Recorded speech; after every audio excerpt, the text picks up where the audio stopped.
So there's an important distinction to make between how leaders plan change and how people experience that change. And I think it's a really important distinction that we need to make so that we can really think about what's happening in terms of the behaviors we expect and the outcomes we're trying to create, and maybe what we have as capabilities within our organization versus what's happening in people's minds. How are all those things impacting people's minds, and how is what's happening in people's minds again coming back and impacting the behavioral change and the outcomes that we're trying to create. And so, when we think about change, one of the tools you can use is the culture map, which is a tool that we use at Strategizer.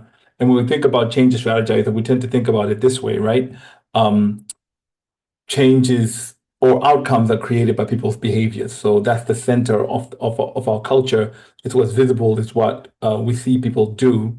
And people's behaviors are what creates the outcomes that we see within our organizations: new revenue, and acquiring new customers, implementing new systems, whatever outcomes we want, they're all driven by people's behavior. And what underlies people's behaviors are the enablers and blockers that we have within our culture. So we often say that, if you want behavior to change, you don't just tell people's behavior to actually change. You start thinking a lot about what is it within our organization that's either enabling or blocking the outcomes that we want to see. When a flower fails to bloom, you don't blame the flower, you blame the soil in which it's actually sitting. And so if you can change some of the enablers and blockers, you can then change some of these behaviors and then produce the outcomes that you are looking for. So that's a really critical aspect. So when you're mapping out your change, you could pretty much describe enablers and blockers, the behaviors you want to see, and the outcomes you want to create. But still, the question remains, right? The fundamental question still remains, which is a question about the psychology or the thinking that's actually happening in people as they're experiencing the change.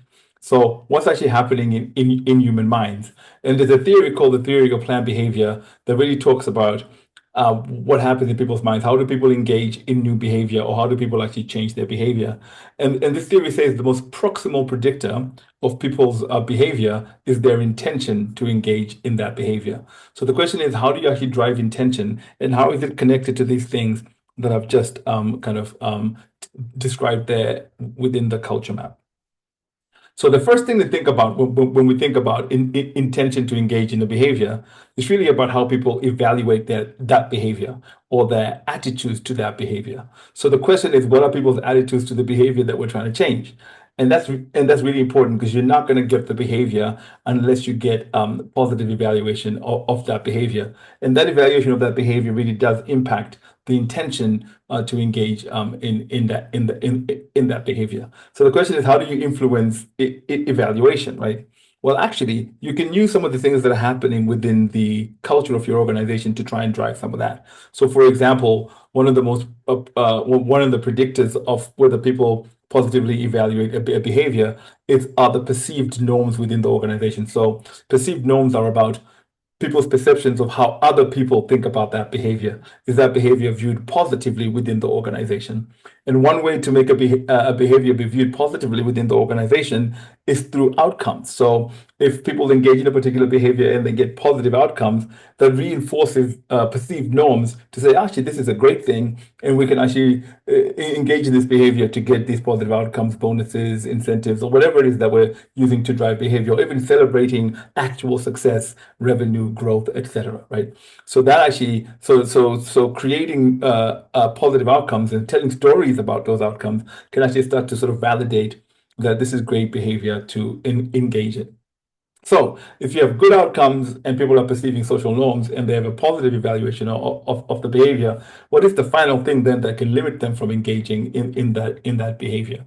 And the final thing is people's perceived control. So how much control do they think they have over their behavior? Can they do the behavior within the organization? And the reason why I've put perceived control here is because, again, it's enablers and blockers that actually make people feel as if they have control over their behavior. So if we can lower the enablers and blockers, bureaucracy, difficulty engaging with people from different departments, working in silos, all of those things that block the ability to engage in the behavior. Sometimes leaders want to drive change, but their incentive systems are for a different kind of behavior. So if we can lower all these blockers and accentuate the enablers, it increases people's perception that they can engage in the behavior. And then that combination of positive norms, a positive evaluation of the behavior, and the perceived control of that behavior, all of that can actually um, end up producing the behavior you want, and then that behavior produces outcomes.